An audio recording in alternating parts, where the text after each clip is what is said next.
السلام الحباب، واش راكم؟ ان شاء الله تكونوا لاباس عليكم. اليوم راني جبت لكم وصفه ولا اروع، بنه وفيتامينات. جربوها مش راح تندموا. هنا عندي العدس بالسلق بالسبانخ. قبل كل شيء نصلوا على الحبيب مصطفى عليه الصلاه والسلام. ان شاء الله يا ربي يلقاكم الفيديو هذا بخير على خير. ويلا نبدو في الوصفه والتحضيرات والمقادير. كما هنا راكم تشوفوا انا حطيت الزيت والبصل والثوم مقطع خشين هادي.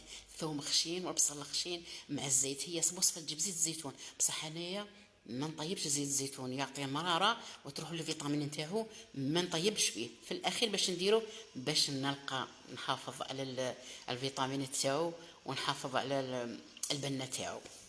نقلو مليح كيما راكم تشوفوا هنايا البصل بالثوم هذاك، ونكونوا نقينا السلق تاعنا مليح، وقطعناه السبانخ تاعنا نغسلوها مليح ونقطعوها ونقطروها ونزيدوها. قد ما ديري السبانخ ما تبانش راح تذوب، ترجع غير شويه. سيداتي سيدي ديروا ديروا ديروا ديروا، حبيتوا تضعفوا في المقادير ضعفوا، زيدوا ضعفوا المقادير، زيدوا الكميه تاع السلق راهو مليح، مفيد للصحه. وما ياكلهناش الاولاد. درنا لهم بهذه الطريقه والله لبنه لا تقاوم. جربوه وردوا عليا. اذا ما عجبكمش ردوا عليا، اذا عجبكم ردوا عليا. نقلوا مليح ونخلوه نغطوه ونخلوه يذبل، وبعدين نرجعوا لكم. كيما راكم تشوفوا نزيدوا نخلطوا مليح حتى نشوفوا هذاك الماء كامل، وبعدين نولوا نزيدوا في المقادير الاخرى. ساهل ماهل بصح البنه لا تقاوم. هنايا انا درت نص كاس تاع روز تاع عدس الاحمر هذا. انتوما زيدوا في المقادير، زيدوا ضاعفوا المقادير. اللي عنده عائله كبيره ما شاء الله يزيد يضاعف. انا درت والله غير للغدا ولا العشاء هذا الكميه كفات.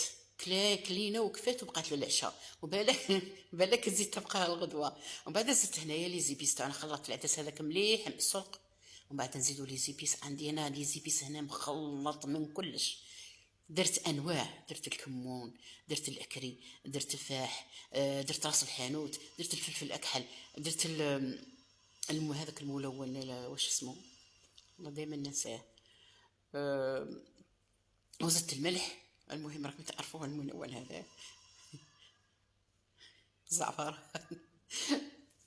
ما كنت غليت الماء ونزيدو هنا المرقه تاعنا كيما راكم تشوفوا بالماء مغليه باش هذاك العدس ما يبسناش. ونخلطوه ونغطوه ونخلوه يطيب ونرجعوا لكم حتى تتقل المرقه تاعنا ونشوفوا واش نديروا. يلا معنا الى النهايه. كيما راكم تشوفوا نغطوه ونخلوه يطيب ونرجعوا. هنا راهو ثقال. نجيبوا لنا حبس عصرات لي كارثه المطبخ. اسمحوا لي كارثه هذه صورتها صاي ما قدرتش نقطع الفيديو. انا ركبت البغاء وطارت المرقه كما تشوفوا على الحيوط، بهدلت الدنيا. ومن بعد جيت نرحي شوفوا واش صرا ثانيه. سبحان الله اليوم نهار الكوارث في المطبخ. شوفوا واش صرا، نص المرقه كامل راح ليها. وسخت الدنيا، وسخت الفرن، هرت الحاله اليوم. جاني شويه نقص ملح، زدت له الملح. خلوه كيما راه هكا والله بنا لا تقاوم. جربوا مش راح تندموا. جربوا نجيب لكم غير الوصفه المليحه والمغذيه. هنا في التالي نزيدوا زيت الزيتون يعطي له واحد البنه، وزيدوا له عصره تاع ليمون قارص. شهيتكم في الجنه. ما تحكوليش البنه، ما تحكوش. جربوهم بعد نشوفوا. زدت له هنا زيت الزيتون عطاها بنه واحده اخرى. ونشوفوا في صحن التقديم كيما راكم تشوفوا مع الخبز محمر ومقطع، ولا الخبز المكمل. انا درت هنا الخبز المكمل محمر مقطع. جاء ولا اروع. شهيتكم في الجنه. ان شاء الله يا رب تعجبكم الوصفه تاع اليوم، واني متاكده باللي تعجبكم. وخليتكم ان شاء الله بخير وعلى خير، ونشوفكم في فيديو واحد اخر وصفه واحده اخرى، ونقول لكم الى اللقاء الاحباب. والسلام عليكم ورحمه الله تعالى وبركاته. كثرت عليكم اسمحوا لي، كثرت عليكم الهضره، اسمحوا لي بزاف. والسلام عليكم ورحمه الله تعالى. وهنا نزلت له الخبز، زدت له اللمسه الاخيره تاميره كما راكم تشوفوا. لمسه اخيره ولا اروع.